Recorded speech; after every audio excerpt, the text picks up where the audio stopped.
The Union Army and the Confederate Army have been locked in a death grip for over a week by this point in 1864. This is a new type of war. This isn't the type of battlefield that you look at in 1861 or 1862 or 1863. 1864 sees an intensity that nobody had imagined prior to this. This is grinding, relentless, vicious war. Instead of having one great big battle of white heat moment and then the armies break up and regroup, recoup losses, and reflect on what's going on, this time when they bite, they hold. They continue to fight day in and day out without break. Why has the war changed so dramatically in 1864? Grant is certainly going to be one of those architects for a new type of war. But what is the impetus that even drives Grant to a new type of war? They're tired of it. It's what? Aren't they tired of it at this point? I mean, are they getting to... The war is gone on for years, Right. and you're right. This is debilitating. This is demoralizing. It is easy to get tired by this. You're right. The election. The election. Because not only are people tired, but now they have the power to tell the world that they're tired of this. So, 1864 is a presidential election year, and this is going to be one of the greatest challenges in American democracy, because this is going to be our first election that we're going to hold during a war. This is going to be the first election where half the states are not participating because they're in rebellion.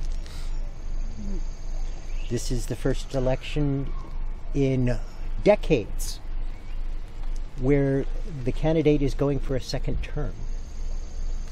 We haven't had a two-term president in the United States since Andrew Jackson. So even if we were in a perfectly peacetime world and the economy was booming, the chances of Abraham Lincoln getting reelected is pretty much an uphill proposition. So to do it in the midst of civil war, how can Lincoln possibly get the voters, the tired voters, to vote for him? And the continuation of a war, and the continuation of destruction, and the continuation of the loss of life. How do you do that? It's not an easy question, is it? The fundamental answer is to win. Yep. You have to prove to the voters that you have won this war, or at least about to win this war. They have to be able to see the light at the end of the tunnel, to believe in the vision that you're trying to give to the American people. So, 1864, everything ratchets up to a new intensity.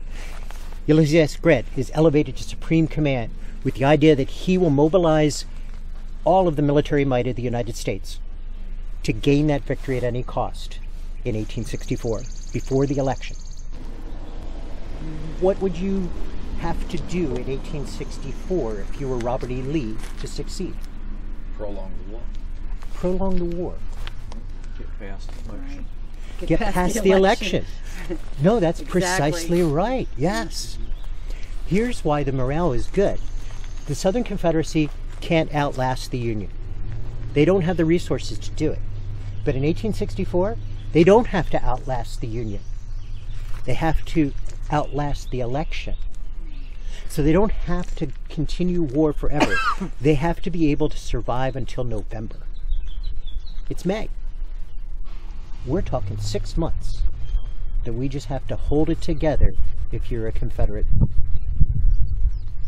at this point.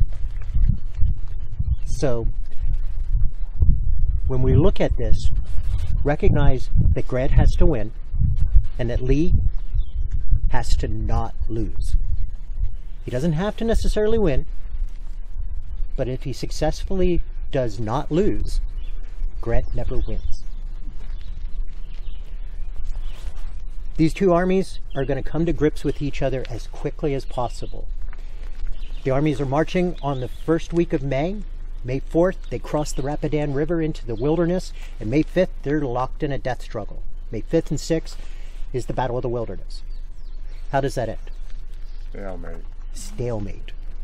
Neither side gained the upper hand or gained the advantage. For the Union Army, it was to lure the Confederates out into the open and destroy them with an overwhelming, powerful Union Army of 125,000 men against 60 to 65,000. For the Confederates, it was a way to stop the Union progress, make them back up, and overtly show the world they're in retreat, which means failure. Did they retreat? No. What did they do? They went south. They kept moving south. They kept moving south. They sidestepped it. General Grant, recognizing that he had to win, did not achieve that at the Wilderness, but found a way to negate Lee not losing. And that was to keep moving. Because if we keep moving, that first story is not finished yet. So we're still hanging in the balance. The idea was to sidestep through the Wilderness, head south, and get to a crossroads that has the inside track road to Richmond. Yep. A little dusty crossroads called Spotsylvania Courthouse.